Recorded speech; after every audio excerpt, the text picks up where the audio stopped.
Well, my hope has to be that there will be within the North considerable soul searching and thought about where all of this leaves us and about how this particular British government has no real consideration for any of us in the north of Ireland. The fact is that the majority of the people of the north, by 56%, voted to remain in Europe. And I do believe that there are many people at grassroots level within unionism who are now looking at that and looking at how their best interests can be served in the future. And I think all of us know that our best interests are not going to be served by a hard Brexit. A Brexit of any description is a bad Brexit for all of the people of Ireland and will be as damaging to people on the Shankill Road in Ballymena and Portadown as it would be in Crossmaglen, Coal Island, Derry or Belfast. And we are challenging everybody in society to recognise that all of us in political life have a duty and a responsibility to stand up for people who feel discriminated against, whether it be Irish language activists, the LGBT community, ethnic minorities, and indeed others within our society. So we should feel very passionately about that. But it doesn't work because of the nature of our institutions unless we're able to forge agreements.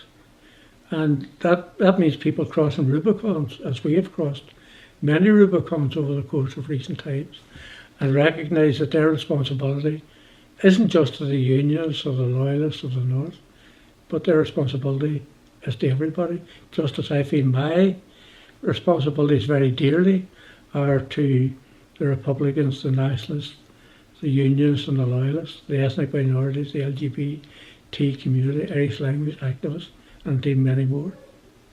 And even though some people might have been impatient with me in terms of coming to the decisions that I came to, I thought that it was very, very important that I'd done everything in my power over whatever period to try and maintain the institution, but also just as importantly to try to convince the British government and the unions that there needed to be a sea change in their attitude. And remember, the British government have contributions to make to all of this. They have not fulfilled the commitments that they made in the Good Friday Agreement.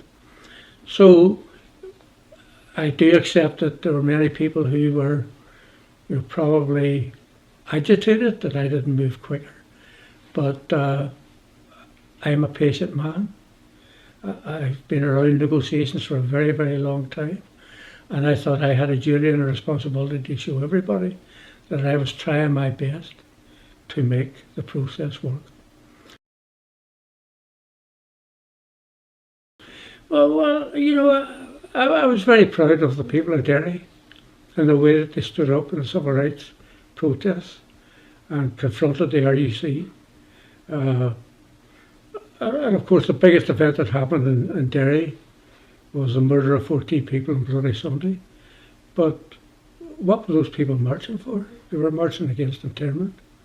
They were standing up for the rights of their fellow citizens, and they were shot to death by the British Army. And it was a terrible, terrible event, probably the worst event in the city in centuries. And there's been much analysis about all of that, about innocent civil rights protesters have been killed. But it's really what they were protesting about.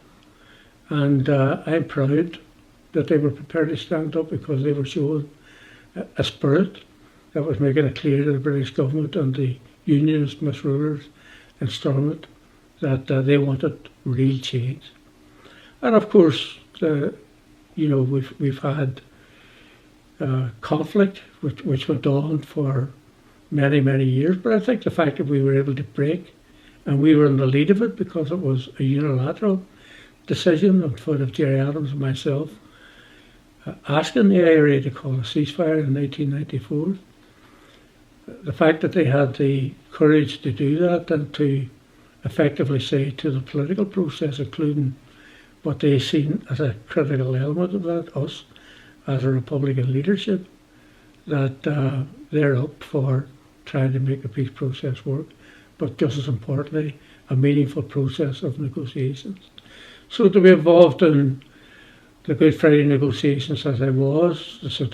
negotiations, which brought the DUP into government. I mean, I remember going with Jerry to Downing Street, and we were sitting in a small sitting room with Jonathan Powell and Tony Blair. It was just after Sinn Féin and the DUP became the largest parties in the north, and Tony Blair was at the point of despair.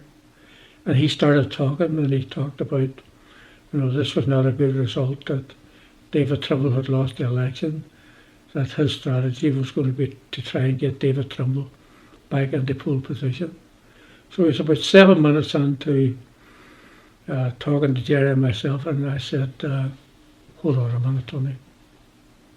That's not going to happen. My opinion, the DUP are going to be the largest party within unions and for the foreseeable future. What we have to do is get the DUP into government. And I remember his words. But you, Martin, Ian Paisley will never share power with Sinn Féin. And I said, I don't accept that. I said, if we work at this, if we're smart about how we deal with this, that I do believe we can bring about circumstances which will see that happen. My mother was a Donegal woman, and she came into Derry in her late teens to work in the shirt factories, and she couldn't cross the border unless she had to produce an authorisation document. That's how bad things were way back in the 1940s. So I think that she obviously witnessed an enormous change.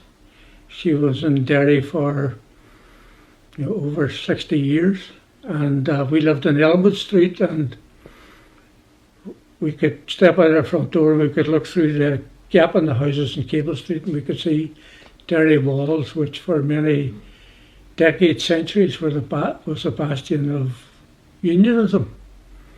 And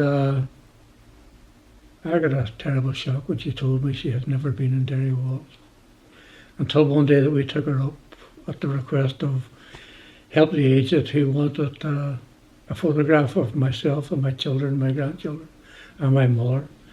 And she never even said whenever we took her up. She was in her 80s at the time, and she was walking down at the end of it between John Harrison, God rest him, great photographer from Belfast, who wanted to take the photo on Derry walls. So he was the reason we were in Derry walls. And she said, to the two of us, this is the first time I've been in Derry walls. And that was, psychologically, the walls belonged to somebody else. Whereas I believe if the Stones could speak, they would say they belong to all of us. So I regularly walk the Derry walls, mostly at night time in the dark with a dog, and there's nobody else there but the two of us. And I do it thinking of her. But for her to see her son be involved in these negotiations and become education minister, and God rest her, it was wonderful that she was able to be there on the day that Ian Paisley and myself walked down the steps of Strong together, and to be there with my wife and with my children. It was a great moment for her. Well, I think we obviously have to get things right in the north and between north and south. I think the British government they need to grow up, need to smell the coffee in relation to the relationships that exist, and they need to make their contribution. And you really can't make a contribution by kowtowing to attitudes which are about discriminating against people. So what I see as the future for Sive, I would love to see Sive living in a free Ireland, in a united Ireland, and I think that it's eminently possible that we can achieve that. We in Sinn Féin are very determined and very dedicated to do that. As someone who has died in the war, Irish Republican, I passionately want to see the reunification of my country, and I want to see all of our children, including the children of Unionists on the Shankill Road and Loyalists on the Shankill Road, grew up in a country which is respectful of them and is prepared to develop an economy and prosperity for them in a way that sees politicians who have a responsibility, in particular for them, have control of their own affairs. And I can't see how we can ever do that while we are linked to what I consider to be a very backward looking British government.